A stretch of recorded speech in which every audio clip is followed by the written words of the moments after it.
Mga kapuso, you're not dreaming. This is real.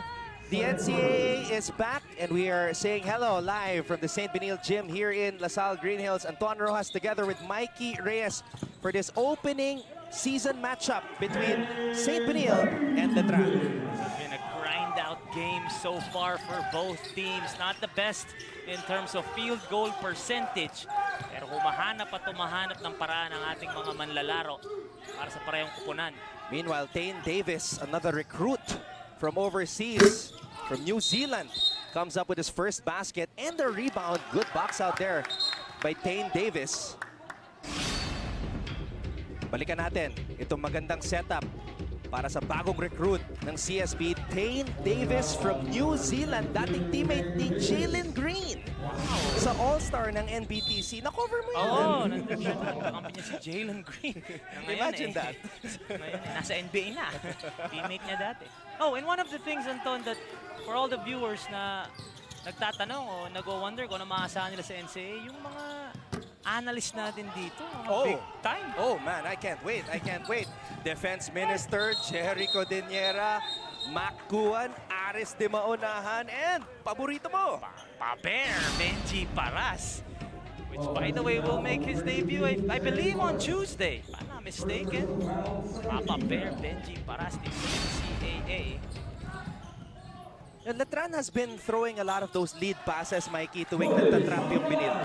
Oo, parang ninanakawan nila yung pressure defense ng Benilde as Carlo Tan has been aggressive since entering this game.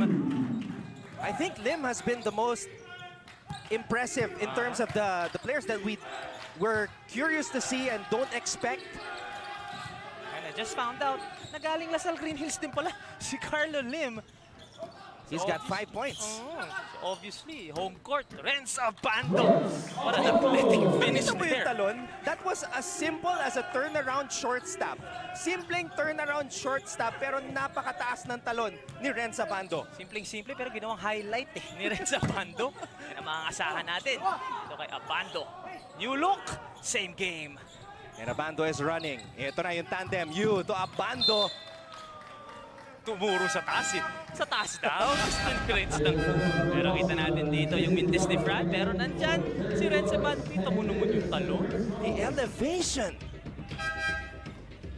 Making a simple move look like a highlight. Renza Bando. Welcome, welcome to the NCAA. There's still a lot of getting used to dun sa buhok ni Renz Bando. Yun yung una mo napansin eh, nung nakita mo. Sabi ko, siya ba yan? Benson already hit 2 threes earlier.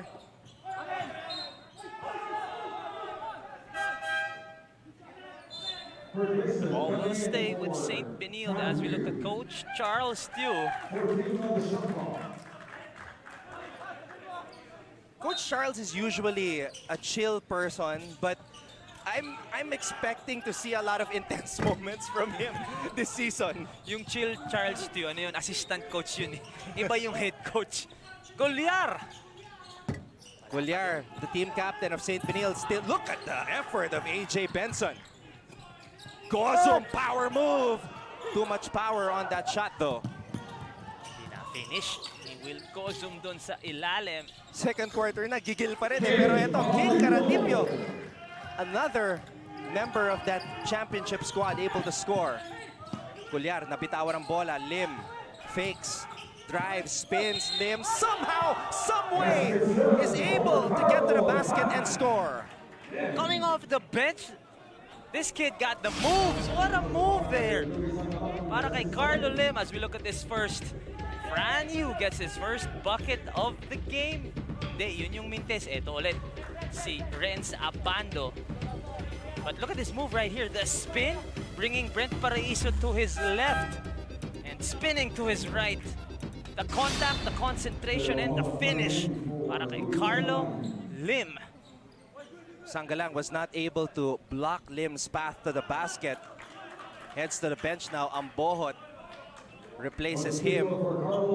Carlo Lim leading all scorers so far. And this is the thing about the NCAA. This is the breeding ground for future stars of Philippine basketball. I mean, you could go back to Kevin Louis Alas of Letran, and then you mentioned like Carlo Lastimosa. Grabe. And we're just waiting to see new names that we will be mentioning over and over again. And Carlo Lim has been a name that we've been mentioning early on here in the first half. Especially this season, na talagang you don't know what to expect from these teams. Alam naman natin, 2-year layoff, maraming bago, meron din naman mga luma. But you already know na coming into the season, this is a chance for the new guys na talaga magpakitang gilas. Kasi may mga players na vacant, na parang yung role nila na malalaki, like sina Justin Gutang, Yankee Haruna. Diyan papasok ngayon sina Carlo Lims, AJ Benson para talaga magpakitang gilas dito sa NCAA. Samantala, King Caralipio sinking that bonus free throw. Lamang pa rin ng CSB Blazers 23-17. Siguro nanood ng game on to mga to. At sinabi ko si Mikey at Anton, yung mga predictions nila. Sila. Pero may isang JRU eh. Oo nga eh. So, dalawang Letran, isang JRU. So we'll see. But right now, if the people watching at home, you expected Letran to really get an easy dub here, mukhang hindi. Because lamang pa ng 5 dito ang St. Benilde. And that's the beauty of basketball. That's the beauty as well of social media. You hear and gain random sources of motivation. Kung gusto mo umanap na motivation ngayon, i-search mo lang yung pangalan mo eh, no? Lalabas na lahat eh. Cuellar and Rayson. Little show of sportsmanship there, but Rayson. And this is the ultimate sign of sportsmanship, yung ganyang klaseng depensa. Rayson also will be one of the guys. Will have to step up here this season. That was an obvious foul there, a little too aggressive for Rayson there. Itong mga players ng Letran karamihan sa kanila naglaro for different teams last December. Ngayon nagsanib puwersa. Benson showing us the handle. Benson, you should have taken that shot, perhaps, Mikey, instead of dropping it off. Samantala, Cuellar. Lim. Atake, Lim. Wow! Carlo Lim, introduce yourself, young man. This guy can finish around the rim. Left hand, right hand, it doesn't matter. He will find a way to get a bucket on you. Carlo Lim, remember the name. He hasn't missed from the field. Saka hindi madadali yung mga tira niya eh. May contact eh. Oo, may contact, tas parang smooth yung finish niya lagi eh. Lim. Noy Lepalam. Asked for it, got it, turnaround jumper off the glass. 6'9" with skills. We didn't see that 2 years ago. The footwork of Lepalam on that finish, one-on-one, okay. It's the biggest lead of the game now for the CSB Blazers. All right, let's get an update at courtside with Ann Gabriel para sa panig ng Letran. Expected, you've heard it all too many times. Imagine this, title favorites Letran down by 9. Let's try to find out what's going on their side. Balikan natin si Ann Gabriel. Anton, Mikey, ngayon nga medyo lamang ang Benilde Blazers. Ganun pa man, kung meron man tayong gustong makitang umariba pa this season, ay yan ang ating finals MVP back in season 95 na si Fran Yu. Nakwento nga niya sa akin na hindi daw naging madali ang kanilang bubble training. Ganun pa man, nakatulong ito para mas maging bonded at ma-establish pa ang chemistry nila as a team. At kitang-kita nga yan sa pep rally nila kahapon sa Intramuros na virtual man, nagkasiyaan pa rin sila at nag-celebrate. Kaya naman, we expect to see that kind of energy and that level of chemistry dito sa game today and throughout this season. Kayo ba, Anton and Mikey, so far, nakikita nyo na ba yung chemistry nila? Well, yung finish, wala. The movement, the open shots, yes. Pero yung finishing, Mikey, palagay ko yun yung kulang eh. Pati si Franyo nagmimintis sa layup eh. Actually, Franyo hasn't really scored here today, but Christian Fajarito coming in and sparking a little bit of offense dun sa possession na yun. And good stop naman dito para sa Letran. Rayson wanting to get the ball down low to the big man. This is Christian Fajarito. Fajarito Hinarangan. Paraiso mula sa labas. Bitin. Ang bohot.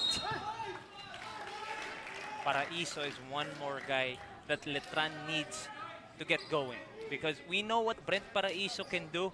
We know what kind of experience he brings dito sa Letran Knights. So he's one of the guys na talagang kailangan, especially from the outside, to spread the floor for their big men like Jayon Bohon. Paraiso has taken 4 attempts from beyond the arc, has not connected yet.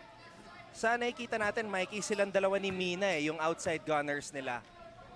Na hindi pa talaga nakakapukol. So sila yung iniintay ng mga katulad ni Franyu because once they hit their shots from the outside, ma-open yung ilalim para sa slashers nila.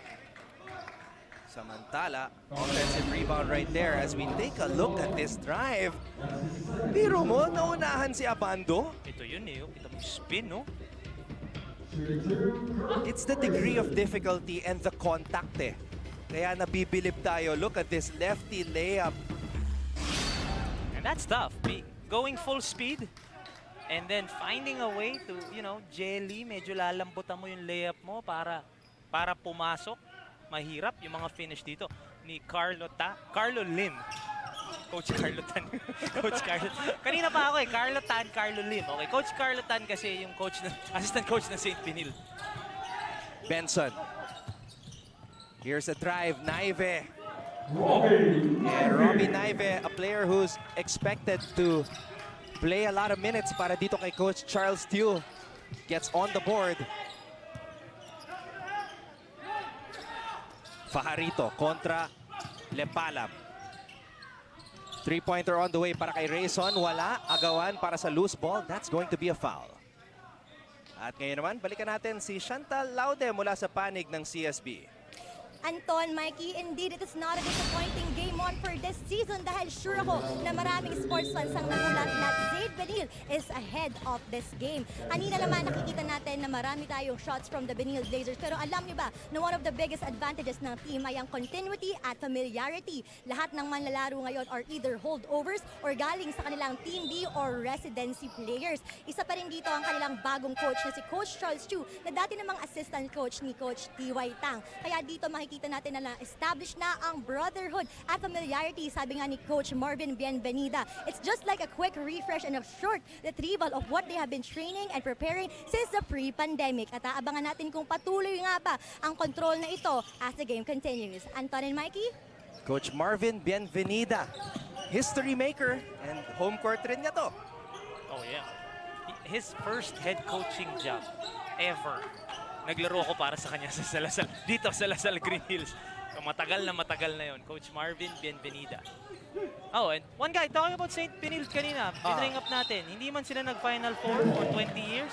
Meron sila mga na-produce. Jonathan Gray right now is watching, nursing an injury, pero sinusuportahan ang St. Benilde Blazers. Lakas ng team na yun. Jonathan Gray, Paolo Taha, Carlo Lastimosa, Louis Cinco. Yung team na yun. Exciting times for CSB. And especially now, as Naive knocks down that triple. Talking about exciting times, this should be exciting. The biggest lead for St. Benilde, now up by 12 against the defending champions. Rayson moves closer. Too strong. Right now, St. Benilde is just outworking the Knights. Naive, hesitation. Binaba ang bola. Corteza. McCoy Marcos for 3. And a rebound by Christian Fajarito. This guy needs to get going, Alan Mina. And this guy right here, Abando, aatake. Abando pupunta sa linya for 2. That's what's scary with Renz Abando.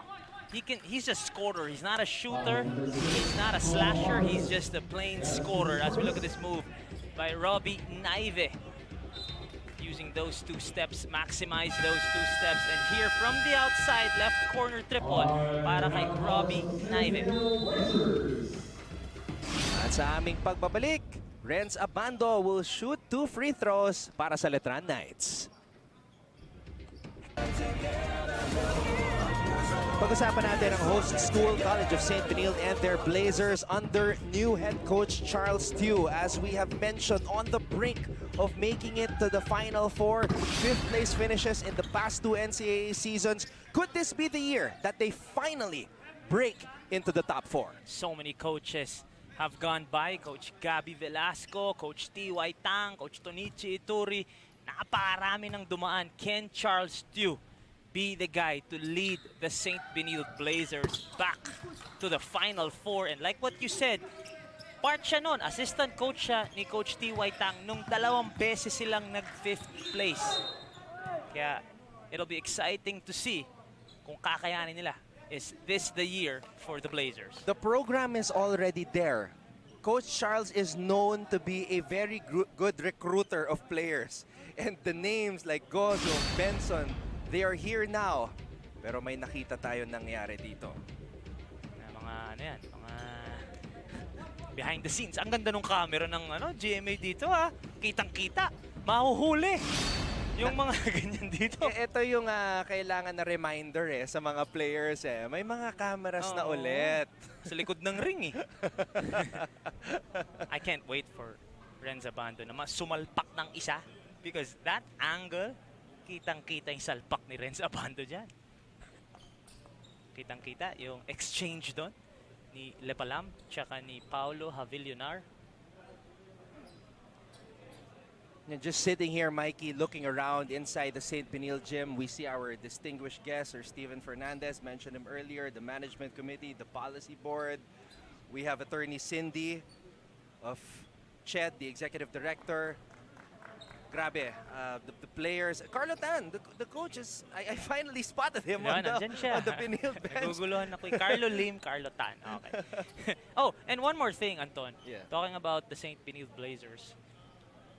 They want to make it to the Final Four again after 20 years, but they're also offering this game or dedicating this season to the late Clement Luchu, who was their foreign athlete for so many years before he passed during the pandemic. Also Coach Rafa Dinglasan. So if that's not enough motivation, kumbaga gusto mo umabot ng Final Four, and then you know that Clement Luchu and Coach Rafa are looking down and really rooting for the St. Benilde Blazers to finally break through. Ladis Lepalam caught on cam, hitting the arm of Paulo Havillonar. So we're waiting to see kung ano magiging hatol na ating mga officials.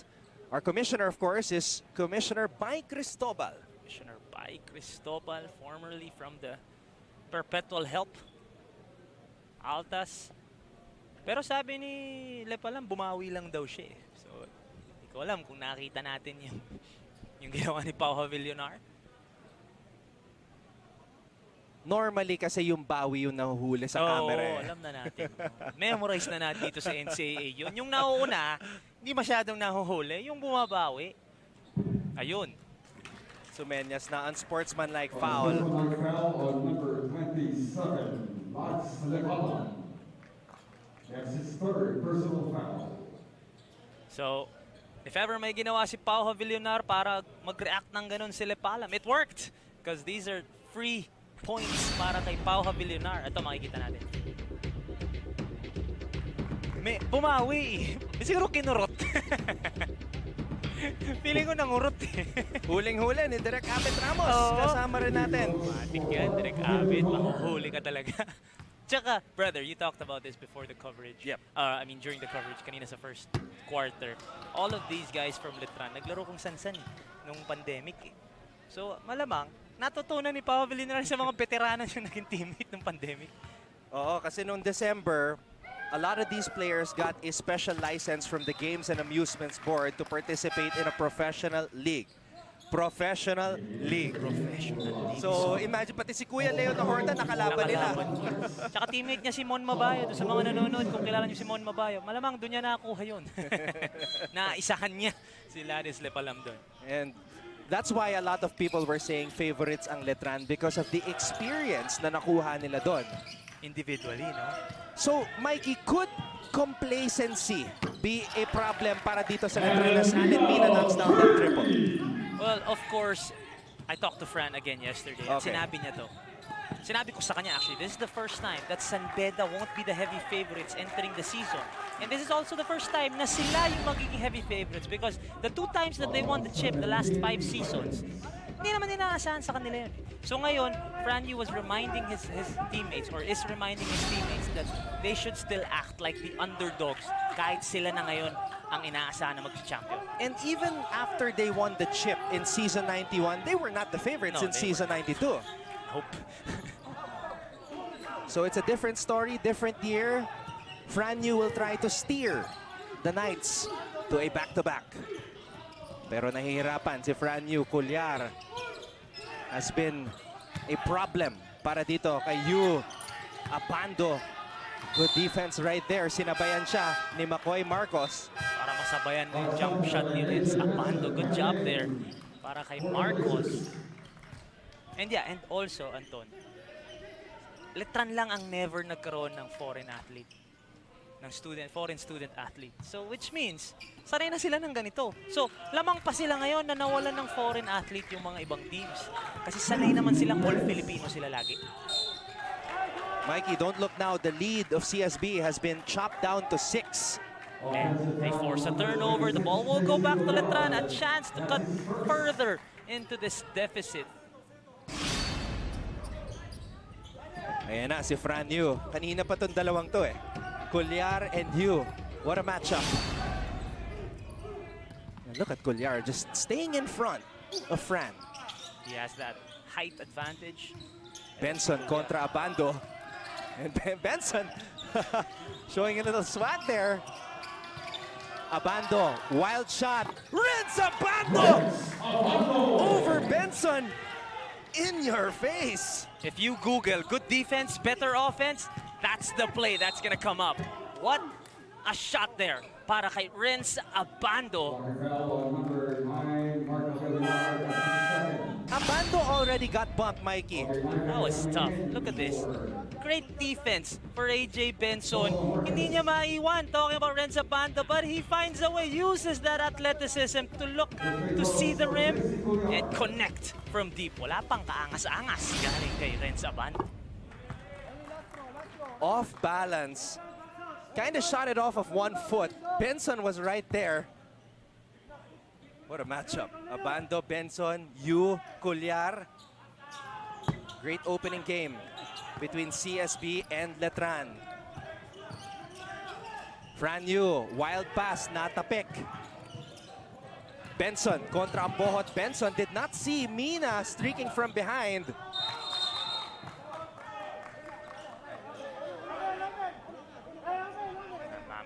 Magpapakilala kay AJ Benson ang Filipino brand of basketball.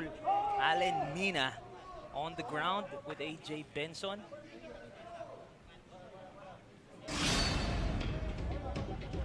Ayan, medyo tumalbog sa paa ni Benson yung bola but he didn't give up.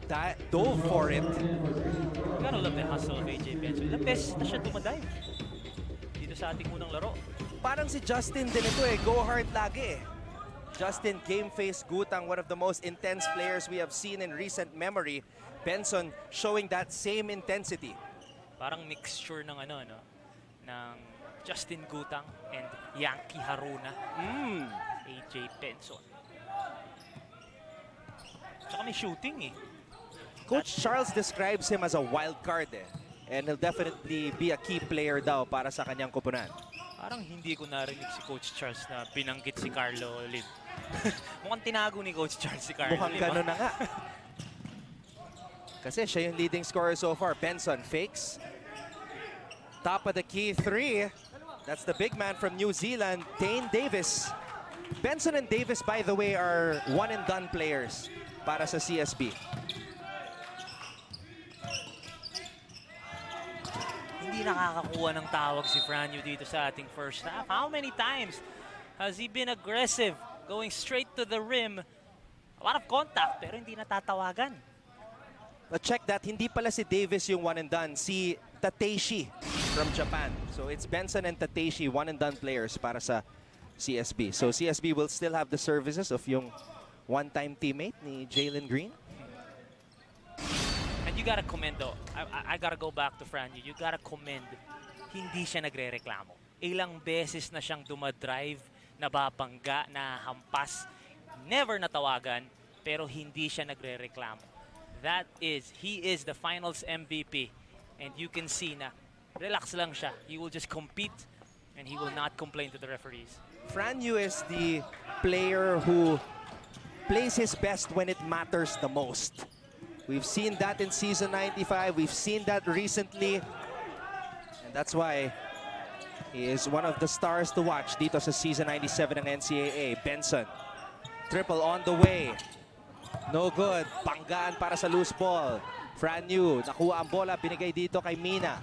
10 segundo, natitira sa first half. Abando! We're running out of words to describe the first half. Dito ni Renz Abando off the bench. Off the bench, 12 points to lead all scorers here in opening day of NCAA season 97. College basketball is back, baby. Tell your family, tell your friends, spread the word on social media. And it's a party here inside the St. Benilde gym in LaSalle, Green Hills. What a game between the Knights and the Blazers. And this guy, the star that is shining the brightest so far, Tubong La Union. His name, Renz Abando. 33 for the Blazers, 30 for the defending champion Knights. You're watching our coverage of NCAA